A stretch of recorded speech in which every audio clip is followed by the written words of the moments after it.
আসসালামু আলাইকুম।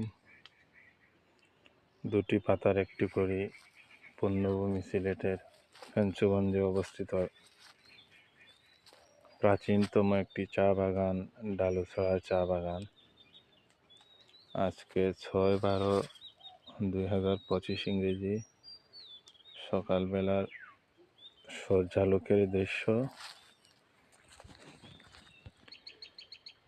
ফেঞ্চুগঞ্জে অবস্থিত তিনটি চা বাগানের মধ্যে ডালুছড়া চা বাগান একটি প্রাচীনতম অন্যতম বাগান।